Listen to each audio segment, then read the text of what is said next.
Alright, look, sit down for a second. We're gonna talk about a guy who actually did something. His name is Jonas Salk. And I bet half of you geniuses think he's the guy who invented the salt shaker or some crap. No, this guy saved the world, alright? I'm looking at the world today. Everyone's got a podcast. Everyone's a disruptor. Everyone's trying to sell you a subscription to a freaking toothbrush. You go online and some guy in a vest is telling you how to optimize your morning routine by drinking lemon water and staring at the sun. And here's Jonas Salk back in the day looking at a disease that was literally paralyzing children. And he goes, yeah, I'll fix that. And no, you don't owe me anything. Can you imagine that today? The CEO of a pharmaceutical company doing something for free. They'd have him committed. They'd throw him in a rubber room. They'd have a board meeting and fire him before he could even finish the sentence. But Salk, he was different. He was a real one.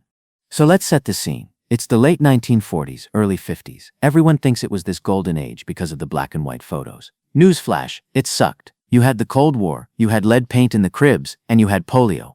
Polio was the boogeyman, man. It wasn't like a cold where you stay home and watch Price is Right. It attacked your nervous system. Kids were going to the park and coming home in leg braces. Thousands of people ended up in iron lungs. It's a giant metal tube that breathes for you. Can you imagine? You're stuck in a literal soda can for the rest of your life because a virus decided to ruin your Saturday. I mean, come on. It's like living inside a hot water heater. You can't scratch your nose. You can't move. You just lay there and hope the power doesn't go out. Parents were terrified. They wouldn't let kids go to the movies, the swimming pool, nothing. It was like a horror movie, but instead of a guy with a chainsaw, it was just invisible. And the scientific community was basically just scratching their heads going, gee, I hope someone figures this out before we all turn into statues. Enter Jonas Salk.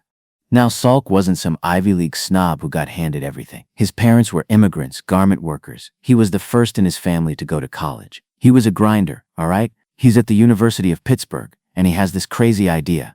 Back then, the big shots thought you had to use a live virus to make a vaccine. They wanted to take the tiger, pull its teeth out, and hope it didn't still maul you. Salk goes, why don't we just kill the tiger first? Let's use a dead virus. And the other scientists, they treated him like he was suggesting we cure cancer with magic crystals. They laughed at him. They called his work unscientific. But Salk just put his head down and kept working. He wasn't on Twitter arguing with people. He was in a lab coat looking through a microscope until his eyes bled. He was obsessed. You gotta be a little crazy to fix a problem this big. And Salk had that specific kind of leave me alone, I'm busy energy that I truly respect. He didn't have a brand. He didn't have a personal mission statement. He just had a bunch of dead viruses and a dream. Here is the part where Salk becomes a total gangster. He develops the vaccine, right? But he needs to test it. Now usually you'd find some volunteers, or maybe some people you don't like, I don't know. But Salk, he tests it on himself.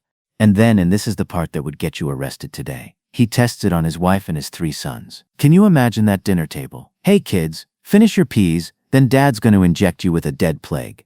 That is some high-stakes parenting right there. If it doesn't work, you've just wiped out your entire lineage because you had a hunch in the lab. Your wife is looking at you like, Jonas, if little Tommy turns into a zombie, I'm leaving you. But that's how much he believed in his work. He put his own family on the line. That's not a disruptor, that's a man with some freaking stones, alright? I'm just saying. April 12, 1955. They announced the results of the biggest field trial in history. Almost 2 million kids, they called them the polio pioneers, got the shot. The news comes out. It's safe, effective, and potent. People went nuts. It was like the end of World War II all over again. Church bells were ringing, people were crying in the streets. It was a miracle. Salk becomes a god overnight. He's on the cover of every magazine. Eisenhower is calling him. He can do whatever he wants. He could have walked into any restaurant in the world and just started eating off people's plates and they would have thanked him. And then comes the moment, the legendary interview. Some reporter, probably looking to see how much Salk is going to clear on the deal, asks, who owns the patent on the polio vaccine? And Salk just looks at him, totally confused by the greed, and says, well, the people, I would say. There is no patent. Could you patent the sun? Look at me. Look at me. He gave up $7 billion.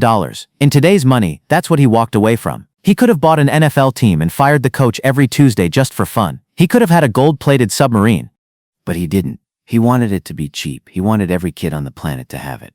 We live in a world where people charge you $5 for an extra dipping sauce at the drive-thru, and this guy gave away the cure for paralysis because it was the right thing to do. It's disgusting how much better he was than us. It makes me sick. Salk didn't just retire and go golfing either. He went to San Diego and built the Salk Institute. He told the architect, make me a place where Picasso would want to visit. And it's beautiful. It's this concrete masterpiece where scientists are still curing stuff today. He worked until he was 80. He was trying to cure AIDS before he died in 95. He never stopped. He wasn't looking for a passive income stream. He was looking for a way to stop humans from suffering. So next time you're complaining that your Wi-Fi is slow or your oat milk latte isn't hot enough, just think about Jonas Salk. Think about the guy who looked at a global catastrophe, fixed it in his basement, and then gave the bill to the sun. That's a luminary mind, all right? Not these clowns on LinkedIn. Jonas Salk, a legend,